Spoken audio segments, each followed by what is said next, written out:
I did not expect to come away from this show with this reaction, but this is what I truly think about the show.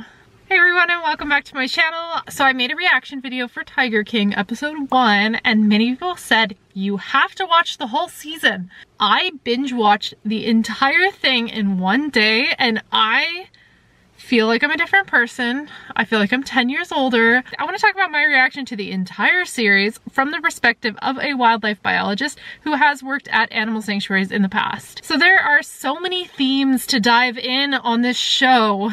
One of the biggest things that this show did was truly highlight the magnitude of the exotic animal trade. Exotic animals are used as a status symbol. We see this in drug lords having exotic animals on leashes. It's very common that exotic animals such as big cats are used as a prop and a status symbol. Big cats are in nature the apex predator. If you are a caveman, you are never going to have a positive interaction with a big cat. You're never going to be petting it and playing with it. Showing dominance over such a major predator like a tiger is ultimately a symbol of dominating nature, and it's a power move. It's saying, I have so much power that this animal is mine. I have it on a leash, it's my pet, and that's what's fueled so much of the show, and so much of the drama that's happened with all the characters is truly the obsession with power. We also see that big cats and the exotic animal trade is very closely tied with drugs. Illegal drug smuggling, people using drugs, this overall theme of big cats and drugs. Big cats are one of the most trafficked things outside of drugs and humans, so it's pretty common that you will see a close interaction, like I already mentioned with drug lords having big cats. Drugs, money, power, animals, all of these are very closely interlinked, and it really does highlight how big of a problem having big cats traded illegally is, and it truly shows how powerful some of these people are. Using drugs as leverage, using big cats as leverage, that's a common theme throughout the show. I do see them as issues that are running parallel. You know, you have characters exploiting animals, you have characters exploiting people.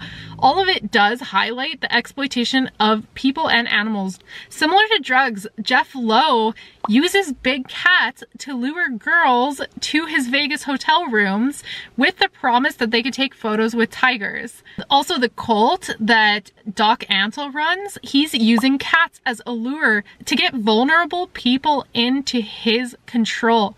That's very similar to people using drugs for the same things, and some of these characters are also using drugs to lure people in. There's many times where they're talking about training animals, training these large predators to be under their control.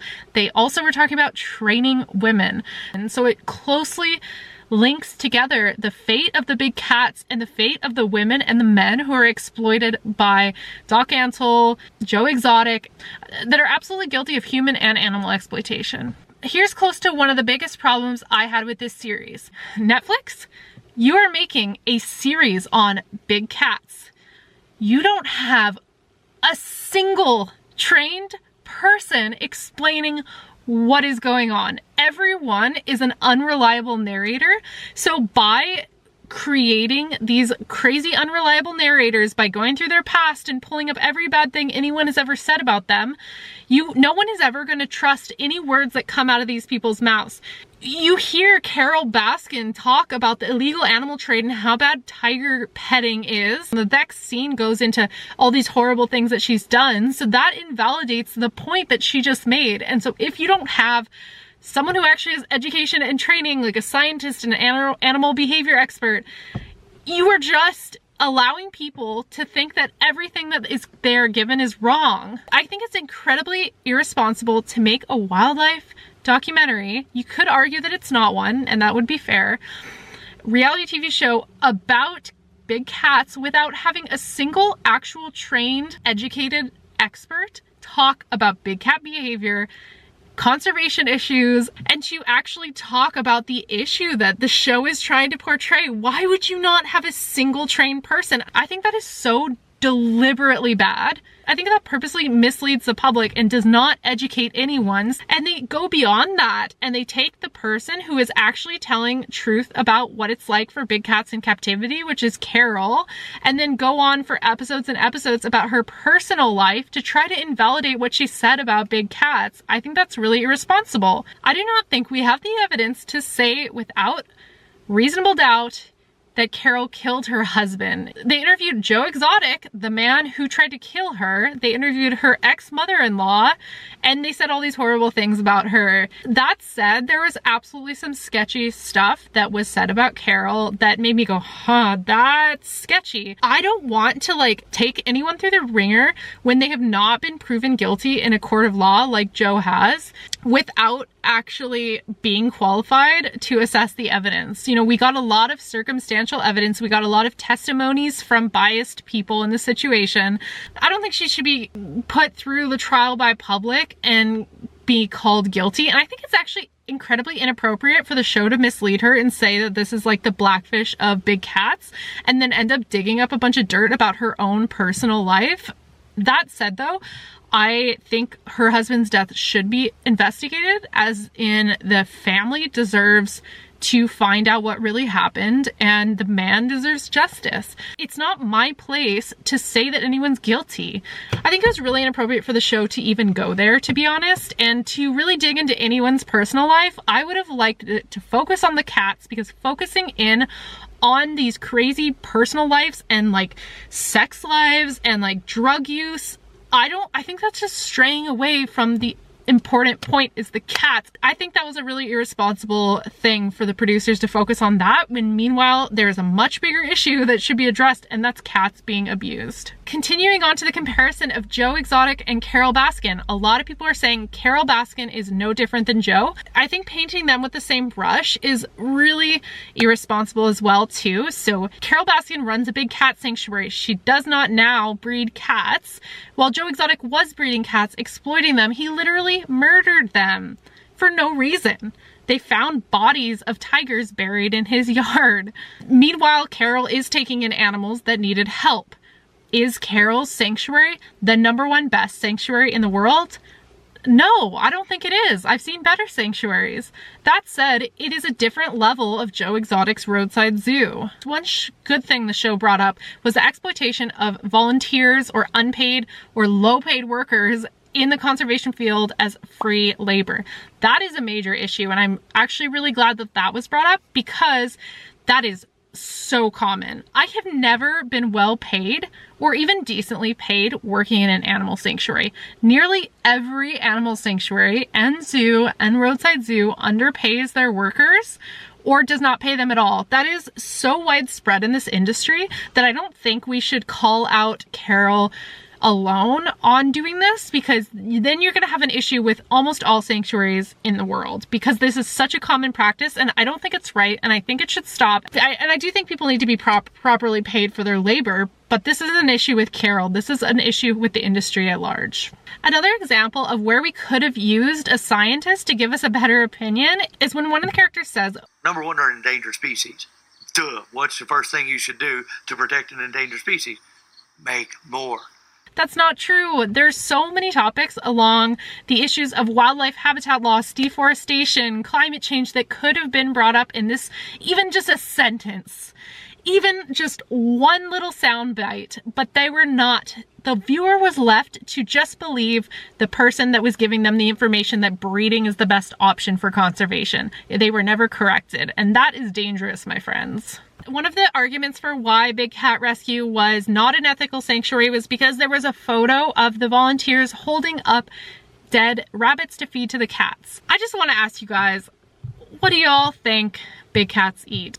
They ain't eating lettuce. You know, it's sad, and it probably was not right for the volunteers to look so happy when they were feeding them, and I think they learned their lesson on that. But big cats eat meat, and that is something that happens when you take care of predators. So I'm not gonna say I love Carole Baskin.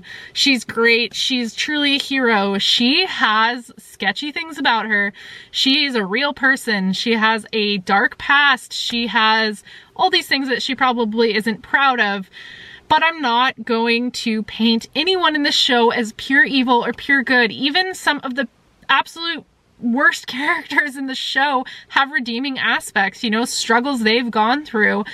That doesn't excuse what they've done, but that does mean that no one is pure good and no one is pure evil. The enclosure is a big cat sanctuary, and the humans being involved and right up to the cages is not ideal. That is a valid criticism. There can absolutely be bigger enclosures. You know, they had quite a bit of vegetation in their enclosures, which is a good thing. They had a better size than Joe's, but you know, they weren't the biggest enclosures I've ever seen.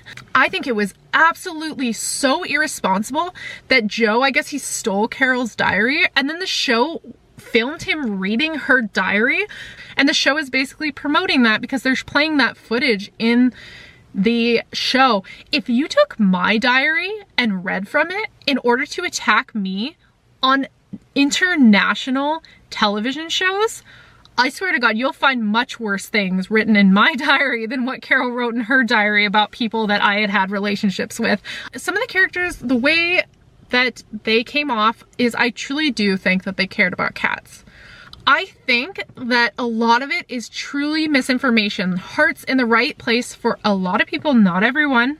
There is a lot of people with their heart not in the right place. But some of these keepers, I do feel like they had their heart in the right place. They just didn't know how bad they were hurting the animals. People had redemption arcs. Let's talk about Joe. Joe did have a bit of a redemption arc. At the end, here he is in prison, realizing what he did and helping out the Fish and Wildlife inspectors with learning more about organized crime surrounding big cats, calling out breeders, and he really did, it seems like, come around at the end. I think it's very telling if you guys watched episode 8, which just came out, which is an interview with some of the people in the show. Almost all of them said that they are happy that Joe is in jail. I think that's very telling. The amount of animals that suffered under his care, I think he does deserve to be in jail. I'm not a detective. I'm not an expert on wills. I'm not an expert on some of this stuff. And I'm not gonna get my information from a biased reality TV show. I think Joe and Carole compared are two people who come from a very similar past, but have taken two completely different paths. Carole started off breeding big cats and selling them, but she learned over time that this wasn't fair and she worked to improve the lives of cats instead. Whether you agree or disagree, you know, that is one argument you can make about Carole, is she learned what she did wrong and changed it to a sanctuary and stopped breeding cats. Joe, on the other hand, they had some of this footage of him saying breeding big cats was bad, but he got so wrapped up in the money, and that's kind of how the show ends, is that he really got so much power from it, so much money from it, that he went kind of on a bad direction. So he started off good and went towards the opposite direction. So it's these two characters that neither are good or bad, neither are 100% evil or 100% good, who took two different drastic paths in life. So you might be wondering, where are the cats now and are they still suffering? So I did a bit of research on it, and there is an animal sanctuary that has taken in, I believe, 39 of Joe Exotic's tigers, and this is going to be really heartwarming and a good way to end the show. I'm going to play this video that they just posted recently. That sanctuary has the most beautiful enclosures I've ever seen.